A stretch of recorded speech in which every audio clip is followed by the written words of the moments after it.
Become a sustaining member of the Commonwealth Club for just $10 a month. Join today.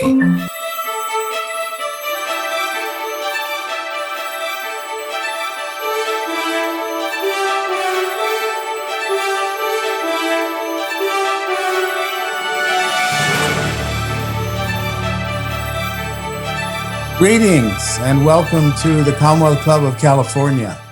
I'm Dr. Robert Kilpatrick, and I'm the chair of the Health and Medicine Member-Led Forum here at the club. I'm really delighted to introduce today a program in our Healthy Society series called Communicating Science in a Science Skeptical World. What a day it's been. We have a new administration in Washington, D.C. that is overtly committed to science. As President Biden has said, science will always be at the forefront of my communication. And as they say, the proof of the pudding is in the eating. He has created a new cabinet position, Chief Science Advisor, and appointed Dr. Eric Lander. And he's also retaining National Institutes of Health Director, Dr. Francis Collins. There's a whole series of scientists that are lining up to help this administration put science at the center of policy. So we have two distinguished guests today. We're going to talk about this topic. Jeremy Abbott is the vice president and publisher of Scientific American, which is 175 years old, continuous and sustained publication, bringing science topics to the public. And he's joined by Melinda Wenner-Moyer, who is a contributing editor to Scientific American, an award-winning science writer, and author of a new book entitled How to Raise Kids That Aren't A-Holes. So without further ado, I pass the baton over to Jeremy and to Melinda for an enticing conversation. And don't forget, audience, text in your questions and we'll do our best to deal with them. Jeremy, Melinda, welcome. Thank you, Robert. I'll start off and then bring in Melinda. I'm not officially the moderator. I'm kind of lead facilitator, and we'll self-moderate. Melinda, I don't think there's any year more emblematic of the need and the challenge for good scientific communications. And I think it is quite serendipitous that it is today we have this discussion when we are seeing luckily today, a peaceful transfer of power to, as Robert said, a new administration with an agenda to be honest and to embrace science and facts.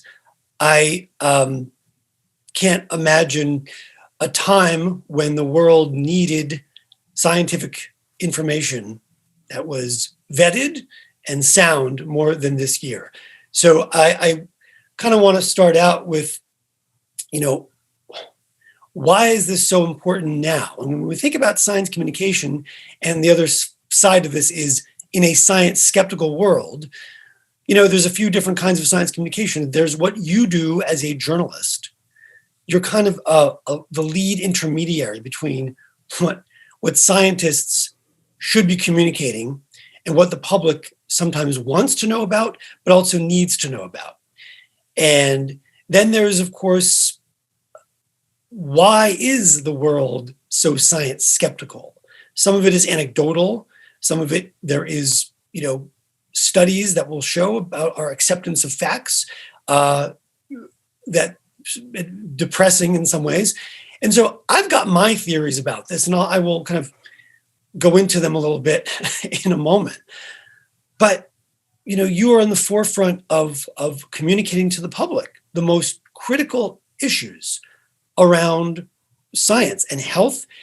Some of them have been in the pages of Scientific American. Some have been op-eds in the New York Times. Some of them, I look forward to your very science-driven book. Is science journalism more important than ever? It would seem so to me, but I'd love to hear what you think about that. Yes, I certainly think so, Jeremy. I have a good friend actually who's a science reporter for the New York Times. And I think she's had a front page story, once a week at least, if not twice a week, 3 times a week for the past 6 months. So, I mean, the fact is that science right now is the biggest topic, the biggest story in the world because of the coronavirus. And so many journalists who, weren't communicating about science before are being recruited to write about science because, it really is the most important thing right now. And it's everywhere. And not only just writing about the coronavirus as sort of a biology topic, but there's so much social science to be writing about right now, about how to, to get through this very difficult time, or how to talk to your friends who won't wear masks, or your family members who won't wear masks, or there's so much that is it's centered around the coronavirus, but offshoots from there in all different areas of science. It's just everywhere. Our editorial board will say, of course, this is the biggest story of a science journalist's life, career. And I don't know if there's going to be a bigger one anytime soon. And as you note, there are so many levels to it. There's so many dimensions to it. It brings up social science. You have a piece in our next issue, which is coming out in a couple of weeks, dealing with the stress of the pandemic and tactics to deal with that. And, which leads me to, the role of science journalism right now is certainly to communicate important information about where society is going, certainly to dispel myths around things like vaccines, but it also is to provide guidance in so many ways with an eye toward what we know is true, what has been tested. And that to me is the hallmark of science journalism, as it is separated from other fields of journalism. What is the role of a science journalist now? Has it changed? What will it be like in the next 6 months, in the next few years, as we certainly prepare for other pandemics, where we certainly prepare for just a larger conversation of the interconnectedness of our planet and global health? And perhaps, again, we have an administration that is embracing the threats of climate change and promising action. Will science journalism's role in our life change because of the forces at play today? I think so. I can certainly say my job has changed a lot in the last year in terms of the types of stories that I'm writing and the kind of information that I think audiences are looking for. So I think a lot in the past, I would write a lot of stories about, a new trend or discovery in science, or a new study that's interesting. And those are still around, but I feel like I am now much more analyzing information and sort of filtering and analyzing and contextualizing science for the public right now. There's so much information out there. A lot of it is not good information that we're getting about the coronavirus, about other things happening. And so I am finding I will be, analyzing, what does this mean? What does it not mean? There's a lot of what do we not know right now that I feel like I'm writing about too, because there's plenty that we're learning, and every day it's evolving. But yes, there's so much we just don't know right now too. And that's really important to explain to the public, and also sort of explaining, why everything's changing. And I think that's been very important to sort of communicate that science evolves and scientific consensus can evolve in something like a pandemic. So it's a lot of putting things into context, and a lot of using my understanding of science and to digest the new information and say, okay, here's what's most important for you right now to know. And a lot of what I call service journalism too. So service journalism is essentially giving people advice based on science and what experts are saying. So I do this a lot, for instance, with parenting writing right now. So answering questions that parents might have, is it safe for my kids to have play dates? Is it, are schools safe? And what can I do to really, protect my kids and to help them if they're depressed? So there's a lot more need, I think, for this kind of service journalism to say, okay, what do I do now? Or what do I do when I face this situation that I have never faced before, because we've never been in a situation like this. It's like an advice column based on science, based on Yes. sound science. The issue is the science is changing daily. And sometimes my theory is that the public becomes skeptical because of that change. And part of your job in some ways is kind of meta communicating around just the very process of science. With new information comes new recommendations. You also mentioned the fact that there's so many sources of information. Now that's, again, it's a great thing. You can talk about the era of digital media and social media, giving a voice to people that may not have had a voice in the past. And certainly there are outlets for which give jobs to freelance science writers. That's a good thing. But would you agree the flip side of that, though, is there are so many entities, so many media brands. I mean, I like to think we have a 175-year-old media property that I look after its commercial pursuits, and we take very seriously what we publish and the editorial standards. There are other entities that may not. Is just the diversity of information sources. Let's forget social media and kind of conspiracy theories, but I do want to touch upon that. But just the sheer amount of channels we have to get scientific information, does that create a challenge for people? I think it absolutely does. I mean, just yesterday, my mom emailed me saying, what is this science website that a friend recommended to me? I have no idea. Can I trust it? Can I not? And I mean, thankfully, she has a daughter who kind of knows the landscape, but it's really hard to tell. And some sources of science information really aren't credible, but they are very good at putting polish on and making it look as if they are and presenting themselves as sort of almost unbiased news sources when they're clearly not. So it's very, very hard to tell. And that's why I think, magazines like Scientific American are so important right now, because they are these anchors that people can, trust in this mess and this confusion and say, well, at least I can go, to my trusted news site and know that I'm getting information that I can trust. But there's so many. I feel like every day there's new sources of information popping up, new sites, new pop-ups. I don't know what you call them. I mean, speaking when my publisher hat on, there are so many options to be a publisher. I mean, in the old days, the barriers, the bar to entry was pretty high. You had to support, the development of content, pay writers, produce something. Nowadays you flip on your computer, you can start your own website, as you say, you can make it look very credible. So media literacy is very important, knowing what sources to trust. My wife is a librarian. It's a big part of education. Being able to, in the old days, it was finding sources of information. Now it's about vetting sources of information. I have been in the science media world for much of my career. I've been the publisher of Scientific American since 2015. Before that, I developed, kind of partnership media programs for us. I left Scientific American and came back, but years ago, I was a young man opening letters at Scientific American.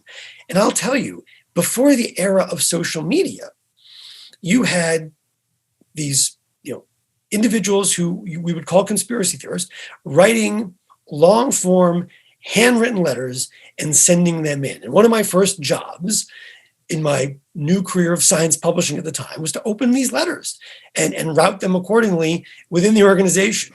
I developed a folder, which I lovingly called the Wacko folder. And they were handwritten letters from individuals, some of whom thought the moon landing was faked and they had evidence to prove that. Some of them were convinced that pharmaceutical companies had the cure for cancer and Alzheimer's and aren't telling us. A lot of them were claiming, again, evolution is a big hoax. It was also nice because, the handwriting told you a lot about the writer. And nowadays you can't necessarily tell, someone's mood or maybe state of mind from handwriting. But what was interesting, this was a letter that came to one person. It came to me, and I would either send it to the editors, I would send it to somewhere else. It wasn't like this person put this theory out there and then could be shared a million times instantaneously. These ideas wouldn't, set fire quickly, right? Do we have just this amplification chamber that is almost too effective, where people that would have anti-scientific ideas can communicate too effectively, too fast? And how do we stop that so that we could have good science communication? That is the $1 million question, right? And I wish I had the answer to that. Yes. So it's really interesting. I interviewed for Scientific American for a piece I wrote a couple of years ago about conspiracy theories. I interviewed researchers who study conspiracy theories and why people have them and what makes them flourish. And all of them said to me, we have no evidence actually that there's more conspiracy theories now than there ever have been. It feels like there are more, and maybe that's because we're exposed to them more, and it's easy for us to come across them because of social media. But they said, it's not necessarily the case there are more. They are being shared more widely. And they don't know whether more, a higher percentage of people believe them or not, because apparently they have been common throughout humanity. And they are a sort of natural response to anxiety and fear and feeling disenfranchised, which people have been feeling recently for good reason. So, I suspect there may be more now than there have been, maybe than there were 10 years ago. It's hard to say, especially, but just because now there's so much angst and there's so much confusion in the world and anxiety and fear. And these conspiracy theories kind of provide, they're almost, they give you a sense of control because they help you explain the world in a way that's simple. It's not really, conspiracy theories aren't often that simple, but you can blame someone, right? You can say, the reason the world is so terrible is because of this guy over there. And it's all his fault. And if we just got rid of him, it would all be okay. And that is much easier to swallow than, gosh, things are hard just because things are hard or for random reasons or for things that are, so complex. So they give this sort of reassuring, feeling of control. What was interesting about, I would have loved to have kept that folder and published a book, but do you know what happened to that folder? It was the early days of my publishing career, and it was months later. Ted Kaczynski, otherwise known as the Unabomber, wrote a letter to the New York Times saying that he was sending a manifesto both to them and to Scientific American, and so it was not much. It was soon thereafter, and I'd spoken to people about this folder I had. It was entertaining, but the FBI was at the offices of Scientific American looking at the mail and requested that anyone that has gotten something, to that effect, to give them. So I gave that folder to the FBI. I wasn't able to make photocopies of it, but again, it was just telling in those days that. It was a person-to-person interaction. And now everything is out in the public. In fact, every brand you interact with is in some ways a publisher. They're a constant stream of information. When I first saw on a box of waffles, the waffle company saying, follow us on Facebook, like us on whatever, it occurred to me, okay, wow. Every entity is a publisher. I don't know what source of content you want every day from your waffle company or your cereal company, perhaps waffle related information. How important is it? And that's the, I think, fundamental question. You know, we like to think that what we do, purveyors of science facts and vetted stories around how the world works and its relationship to what policymakers need to know, you know, you think it's important, but people only have a few minutes to attend to that versus all the other content they may get. They want to be entertained. They want to see cat videos or whatever else. So is it the world events that just naturally make people realize they're going to need good vetted journalism? For me, I think that might be the case. And I will say that our audience has grown, and that's a great thing. You know, I'm sure it is telling about just the need and the desire among the public for, you know, thoroughly researched scientific information. Yeah, I agree. It's funny, as a science journalist, I've become my friends' go-to source for like any question they have. They text me if it's coronavirus related, and so I know that there are so many questions out there that people have that they want to find answers to that they can't always find answers to on Google. And I mean, just our lives, every aspect of our lives is affected by this right now. And that means we are going into situations that we've never been in before, and we don't know how to handle them. And it would be great if we could get those answers through trusted news sources. And I think that is one reason why there's so much more service journalism right now happening. Even in, at Scientific American, and also, the New York Times and Washington Post, there's just so much more, because I think there is just this huge now need for answers about science that didn't exist to this degree.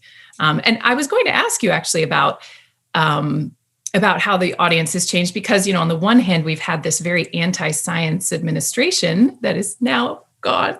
And that might have, hurt the audience for science. But then, of course, now we have the coronavirus, and we have all of the questions that go with that. And so, yeah, have you seen, your readership change in any interesting ways? I'd be curious. The casual readers that come to the site for one piece, a critical piece, there's a lot of those types of interactions. I do think that, when you see subscription rates going up, you realize people, I think, are saying, gee, I'm really committed to having a regular stream of quality science journalism, science information in my life. So, maybe I can't draw a direct line to that, but the audience has grown. I think they would have grown. They grew under the Trump administration, I think, as a reaction, saying, we need to embrace science. And now, of course, what President Biden seems to have made clear is this is going to be a science-informed administration, and that's a great thing for all of us. Not that there were not people trying to do what they could in the previous administration. And again, which leads me to kind of the role of a science journalist is a little different than the role of a scientist speaking. And I'm just a question that has come in here from the audience, where from someone about scientists are often uncomfortable saying what they do know when there are so many things that they don't know. And I think this question speaks to the heart of we all know scientists need to communicate better, and there are organizations that are trying to help them. Alan Alda has that initiative with Stony Brook. But scientists can sometimes be kind of bad communicators. One point. And, your role as one of those intermediaries is also to make sure that scientists can be biased themselves. And I don't mean biased in a bad way. I mean, sometimes, they're promoting maybe their research or their research institution. So, what is your relationship like with your sources, which is in many cases, you are interviewing scientists for most of your day, and they're incredibly wise people. But again, they themselves can be biased, and they, of course, themselves can sometimes be not the best communicators. So what is a science journalist's role in that case? You have to make them better communicators, but you also have to vet and kind of make sure you check their perspective on things. Right. It's a complicated relationship for all the reasons that you said. I mean, on the one hand, it's important to connect with sources so that they feel comfortable opening up to me, and to feel that they can trust me to get the science right, to communicate what they're saying accurately. So there has to be this sense of trust and connection. But on the other hand, we can't get too close to our sources either. They're not our friends. And there's no, as you say, if there's a scientist who has published something that maybe a lot of other scientists disagree with, and you're reporting on it, then you need to reflect the consensus in your piece. I'm going to say, well, actually, most people disagree with this finding or aren't convinced by it or have questions about it. And so if I had befriended the scientist, if I really felt like we had a close relationship, and then I had to cover their study, which was being questioned, it would be harder for me to do that. So I have to maintain distance so that I can, to some degree, cover the science and cover their work and cover what they're saying objectively. But it's a really tricky dance. And I mean, no one is unbiased, right? Including journalists. And so one of the things that I think we have to do is we can't aim to be unbiased necessarily, but we can be aware of our biases. And I've learned a lot about confirmation bias, which is basically, if you believe an idea, then you're going to seek information that supports it and sort of ignore any information you see that doesn't. And that's a big problem. It can be, it's a big problem for everybody, but certainly for journalists. So I'm just kind of constantly trying to be aware of that and be aware of how a relationship with a source, if I really like some scientists that I've interviewed a few times, I have to sort of check myself and say, okay, I need to be careful here, and I need to make sure. And sometimes it's a matter of just seeking more voices. So if I make sure that I'm not just interviewing a source that I happen to have interviewed before and enjoyed talking with, but other people too, who will give me diverse perspectives and make sure that what I'm writing really reflects a consensus. Yeah. But yeah, it's hard. How do you deal with, the equal time issue, which again comes up even among the public? And they say, well, we need to make sure we hear opposing voices. And certainly the whole idea of the entity that is this, science is about, let's hear all the voices and make sure we scrutinize and interrogate and see which leads us to the fact or the state of the world. The issue is, I guess, if you're covering politics, yes, you seek out different viewpoints.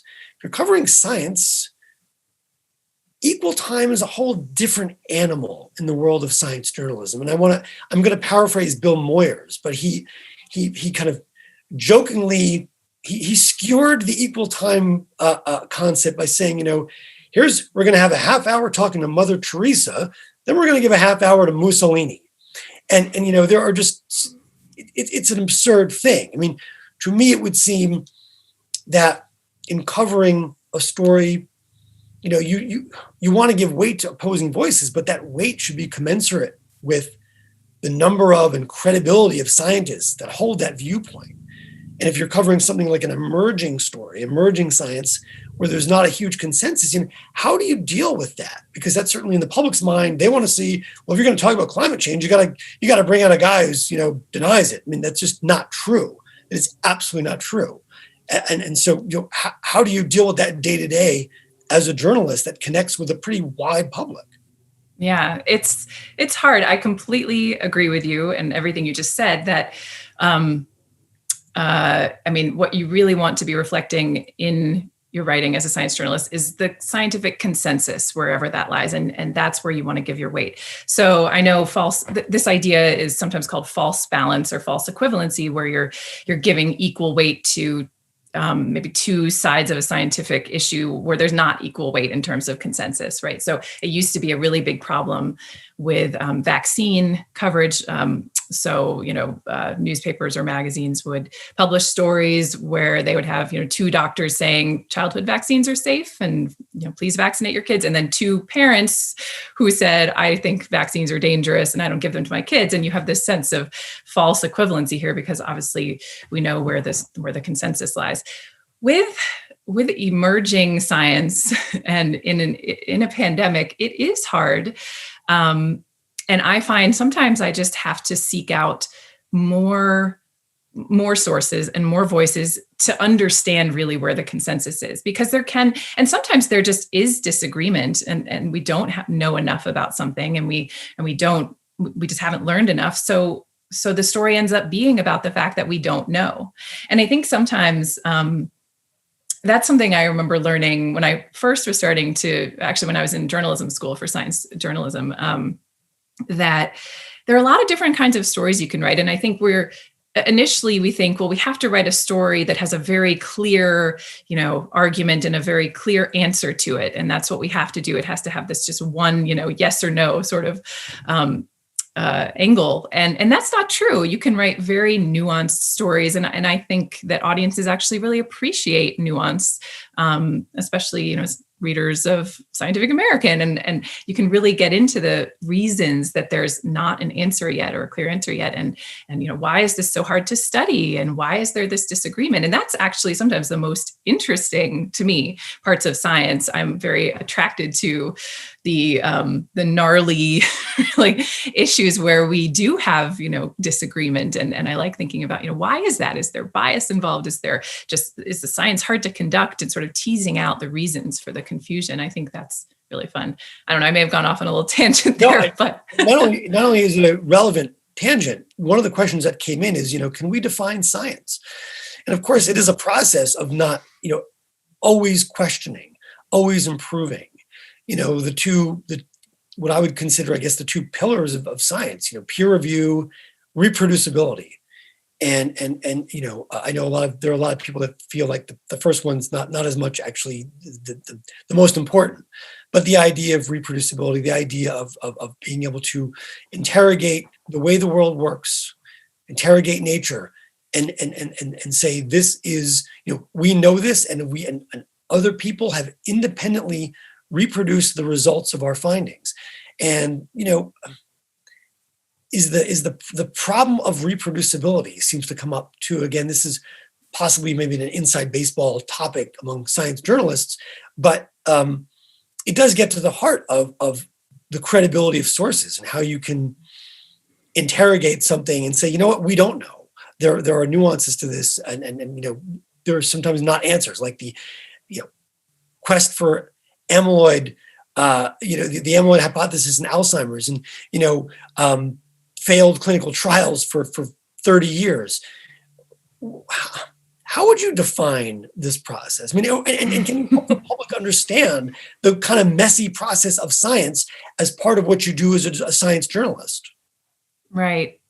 Yeah, that's a really good question and a hard one. I mean, when I think about science and what it does, I think about it broadly as kind of the best process. It's not perfect, but the best process we have at whittling away towards the truth about something. It is completely imperfect. It is conducted by scientists who are humans, who are imperfect and biased. And so it is very wobbly and it's very messy. But over time, as something continues to be studied, and sometimes you need, with, for instance, the amyloid hypothesis, I think there was a lot of confirmation bias in there that led to researchers continuing to go down this path that was not fruitful, even though the research kept showing it wasn't fruitful. But they were like, no, it has to be true, right? Eventually, I think now scientists have started to look at other answers, right? Because and I think some of that too is you need a new generation of scientists sometimes to come in and look at the same problem with a different perspective and not sort of be entrenched in the power dynamics and just all of the issues that an issue might be caught up with. So sometimes it's a very slow process and it goes the wrong direction for a long time and then turns around. But I mean, I think in most cases, I don't know where I'm going with that, but I see it as really the best way for us to get answers about the world, and as imperfect as it is, it's what we have. It's imperfect, and as you say, I mean, there's bias that happens. and that bias can happen in different ways. I mean, there's just your classic, someone's being, paid to support research. And so they, there's the conflict of interest kind of thing, but, just the bias inherent even in just science journalism, we need to be careful as, a magazine that's a for-profit entity, right? A media brand that takes advertising, that actually makes money on selling content. You have to be careful with how does that affect your approach to communicating the science. Do you see yourself with a huge competitive set now that everyone can be a publisher? So do you make your headlines more clickbaity? Do you try to introduce some wow and pizzazz? And I think all publishers and all content should be fun to read, a good experience, but they have to be rigorous. So that also, comes into play, just the very structure of the content you produce. If there is financial gain in keeping an audience, as a journalist, I mean, do you have to worry? You certainly, you're a contributing editor, but you also work with editors when you do pieces for the New York Times or Slate. How do you need to balance that when it comes to making sure you're not full of hype and not overstating something? Yeah, I think it's really important to be skeptical as a science journalist of everything, of not just the exciting new findings that, could change the world, but also of the naysayers who say something isn't all that it's claimed to be. You have to be skeptical of everything sort of equally. I mean, it's really, really, really hard to do. I feel like I at least don't think about or have to worry about, whether this article I'm writing is going to, I obviously want my pieces to be read, but I am not driven by, I want 1 million people to read this particular article. I tend to be, driven by the questions are interesting to me. And I think therefore they're going to be interesting to some other people, but I don't feel like I have to make it interesting to everybody. So I'm often just sort of pursuing what I feel like in my sort of science instincts is interesting and important. And I don't worry about, how widely read is this going to be? Because I'm going to get paid. I don't get paid by clicks, which I'm very happy about, because that would just change everything. And that would make my life so much harder. And it would just make those decisions so much more difficult, right? So I am getting paid for a particular project that I report and write. And I obviously want it to be, what is important is that I write something that is, accurate and really reflects the science, because then if I don't, I'm not going to be asked to write other pieces. I'm a freelancer. So, nobody has to keep assigning me stories. They only assign me stories because they think I'm a good science writer and I, do due diligence with stories. So I do have to be careful about that, but I don't worry about, how many people are going to read this and how do I, what do I need to hype it more to make it more exciting? That could be. I'm glad to hear that. I'm glad you're not paid for clicks, because there's a lot of entities that do that. I know. And it does corrupt. And again, it's just a battle of who has the crazier headline. And it's just a system that, eventually will collapse on itself. And I think we've seen a little bit of that with what just happened in the country. You elevate points of view and everyone tries to be crazier and have a more shocking headline. It does play into this. Thankfully, writers, this is something that not a lot of people know. We don't write our headlines. We are sometimes encouraged to suggest them. They almost always get changed. I often get shown a headline to make sure, an editor will say, is this inaccurate? And I can say, I will often push back and say, yes, I think that's hyping too much. But whenever you see a headline and it makes you mad that it doesn't reflect what's in the article, just don't blame the writer, because it's usually not us. That is a great thing. A lot of people do not realize that. And you see what could be irresponsible headlines many times. Yeah. And good media entities are all sometimes, guilty of it. One of the questions that has come in here, interesting, goes to the heart of what you were saying about the administration, scientists communicating their work. Why are scientists so bad at communicating with the public? And maybe I don't know if they're all bad, and sometimes it's through the filter of their handlers. Should scientific education change so that scientists are capable of engaging with the public directly?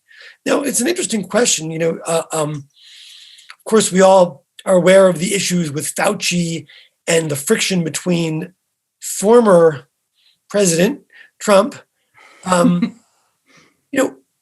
Scientists in general, I think it's great when they engage with the public. You as a journalist need to engage with scientists too, and certainly their sources. How much should scientists engage more, and what would that ecosystem look like to dispel some of the myths around, again, the process of science itself, and the public's understanding of the nuances of it? Yeah, it's a difficult question. I have a bunch of different thoughts in response to that. I mean, one thought I have is first of all, not all scientists are bad communicators. There are a lot of really great communicators, and some scientists are wonderful writers, not just communicators, vocally, but writers as well. But I think it can be hard. I mean, if you think about the role of a scientist and what their job is, and I mean, they're really in the weeds in their work and in their field. And in order to communicate science, sometimes you have to be able to really step back, and you have to be able to understand what your audience knows and doesn't know. And I think if you're really deeply in it, like scientists are, that can be very, very difficult to do. I'm not saying it's not a skill that they can't learn, but it takes a lot. I do know, though, I think it's great when scientists do engage directly with the public. There are some websites like The Conversation, which I don't know if but it's great. So it's a website that encourages scientists to write kind of articles, and they're great, and they have links to their research in it, and and they're answering really relevant questions. I think they're great, and I think they have editors too. So the editors help the scientists write more clearly. But I think it's great when scientists communicate directly to the public, but I think there will always be the need for science journalists because, I mean, for one thing, we have to have that distance in order to report on science and the problems in science. Scientists can't always do that. And because it can be very hard to step out of those weeds and really have the perspective that you can have if you're a science journalist, sometimes coming in and learning about a topic, having started from the point of not knowing anything and then learn things, you can more easily step back out to, okay, now I can kind of figure out how to explain this to a public that doesn't know it because I didn't know it 3 months ago, So yeah. Well, for the record, I was only reading the question about scientists being bad at communicating. Yeah. There's some wonderful science communicators that are scientists. You look at, Oliver Sacks, and they're just amazing writers, communicators. But going back to the point made earlier, we are living in a time where it is so essential to get, almost in real time, comments from scientists, the most up-to-date information. We are entering this period where, of course, we've got these vaccines are out there, more are coming, which is amazing, but it is going to be critical for the scientists themselves to communicate with the public. It's going to be critical for policymakers to be informed by the best science and this clear science. And of course, there is the public, there's always been this skepticism around vaccines, and not always, but certainly it's been amplified. What is the dynamic going to be like in the next few months? And again, going back to the role of a science journalist, just like people have said, the media has a responsibility to call out lies of a president. The conspiracy theorists that I got letters from years ago. You had the president of the United States screaming conspiracy theories. do science journalists, do people, that are seeking to tell the public the truth, do they have to even step up in a bigger way to, again, assure them of the safety of the vaccine, clarify the pros and cons, or maybe the risks of, say, opening schools? I just feel like in every sphere right now, we need to hear from the scientist. And if there is a complexity and nuance to it, for a science journalist to help, make sense of the landscape. I completely agree. But it's so hard right now because, as is true for everybody right now, science journalists also don't have as much work time as they used to, a lot of them. Anybody who, I've got 2 kids, I hope that you can't hear them right now. I think they're eating dinner. But, my work days are cut a lot shorter than they used to be. So you have this need for more journalism and more communication. The scientists too. I mean, I've had so many Zoom calls with scientists with their kids in the background and or them saying, I'm sorry, I'm on duty for the next 3 days with my kids. I can't talk to you. So there's so much more to be said and so much communication that needs to happen, but there's so much strain. There's so much less time to do that in. So it's this very difficult situation. But I mean, yes. And some of this is very difficult communication. Just, you mentioned vaccines, for instance. There is, interestingly, research on how to communicate about vaccines to appease vaccine hesitant people. And it's complicated research, but it's very important research. And I mean, one thing that science journalists can bring to the table, if they are familiar with this research, which some of us are, is we can then use that research to help us write better articles about the vaccines. And how you talk about uncertainty is important. And not every, there's been some interesting disagreements on social media about pieces that have come out talking about vaccines, saying, I'm not sure this is the best way they should have explained this. Or, one thing I'll say is that the research shows that it is really important for journalists to be transparent and honest about what we know about vaccines and what we don't. And that kind of trying to oversell or say, there's no risks or there's no side effects, that can backfire big time, because really what you're trying to do, you want to, again, build trust with the reader.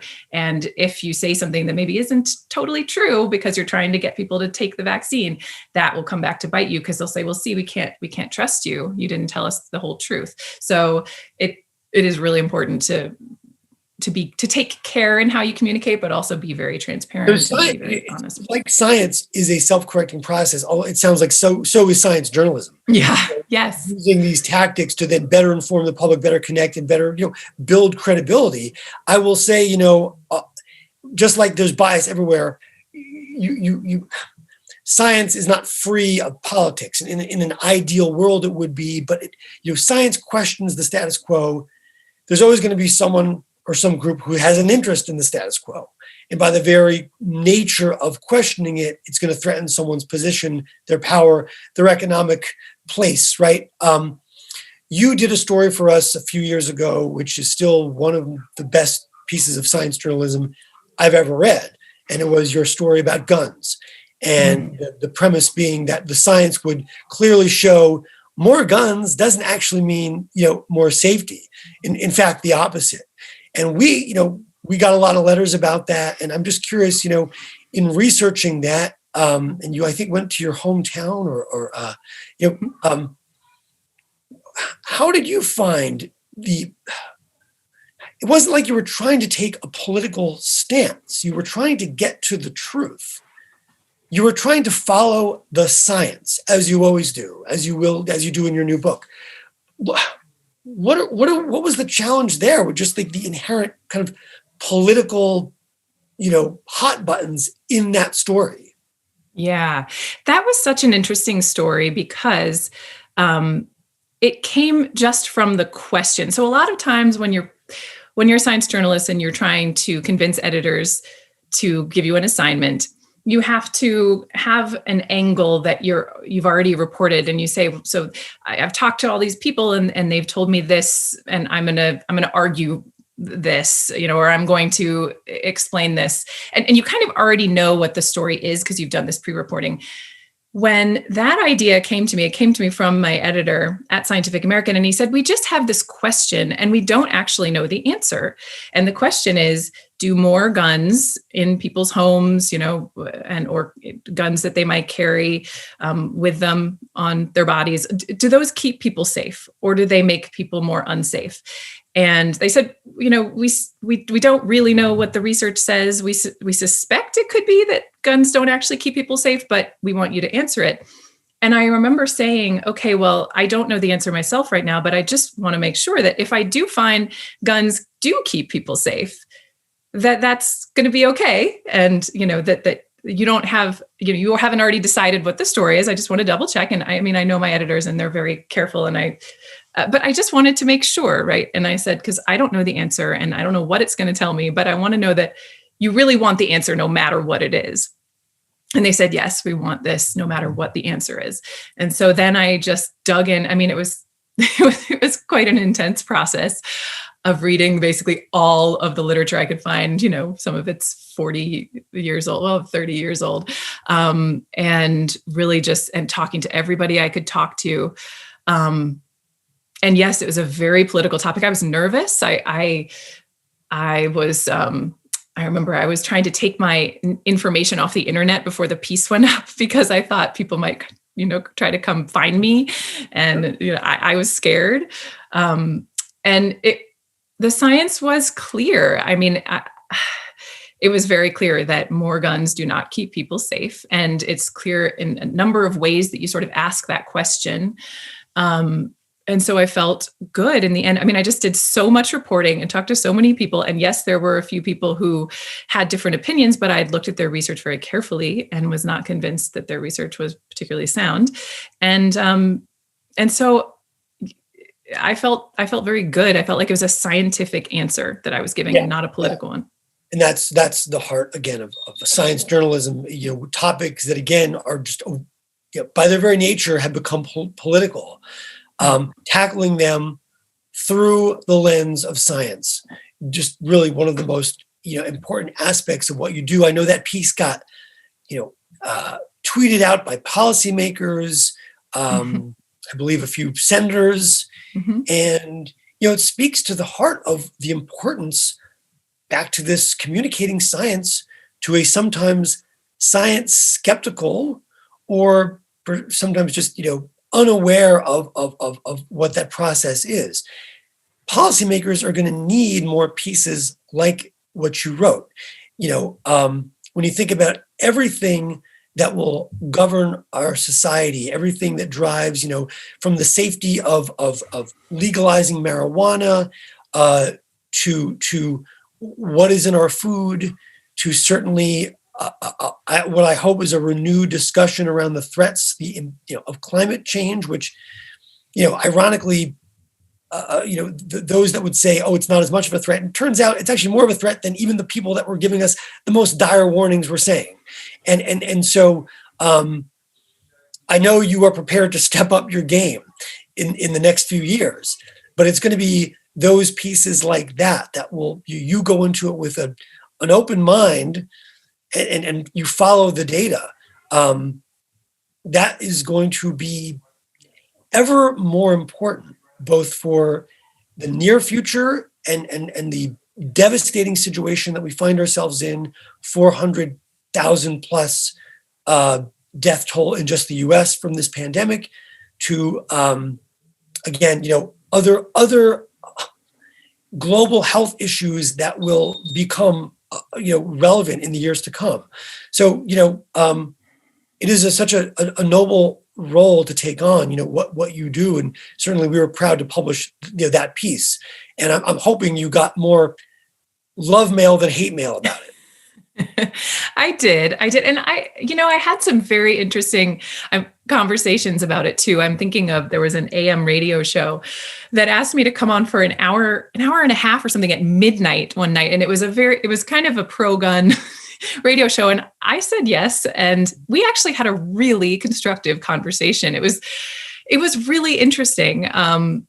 And so, moments like that, I felt like, okay, the world's a good place, and people can communicate even if they're, they have different takes on different issues. And that was a really nice moment. I'd love to hear the audio of that, because, again, in the spirit of what we hope President Biden, the gauntlet he threw down in his opening speech today was about unity and engaging with people that you don't agree with. And again, I think he used the term within the guardrails of American democracy. It's okay to disagree. And even if there were people that might have a different viewpoint that can listen to what the science shows, reach a consensus in some way, that to me is one of the goals of what we do as communicators of science. I agree. Yeah. I found his speech moving and so important today. And just because we were speaking about conspiracy theories, I do think, if you're in a situation in which you're trying to talk to somebody who has a very different opinion, one of the things that the research suggests is empathy really helps, and listening and just acknowledging, even if somebody is saying something that you don't disagree with, there's probably something underlying it there that's a real fear or a real concern that, once you acknowledge that, can help you connect with that person. And then they're more willing to listen to your side too. It's like, again, making these connections is so important. It's important in journalism. It's important in real life when you're just having conversations with people who have different ideas from you, different beliefs from you. I couldn't agree more. If we can showcase, if we can highlight the common humanity, and offer up dignity as human beings when we have any discussion around what our future holds. Science is what drives prosperity. It drives how we work, live, play. When done right, it is kind of the arc of innovation is toward equity, toward all of us benefiting from that. So it's an important conversation. It's certainly like you noted, a self-correcting process. And I hope something that is spotlighted on the public's radar, front and center in the years to come. Thank you, Melinda, for what you do with Scientific American and all the other things that you do. I can't wait to read your book. I haven't read it yet. We'll be sending it to all my friends. There is Dr. Kilpatrick on screen. Yes, and he's got his own copy of Scientific American to hand, 175 years of publishing.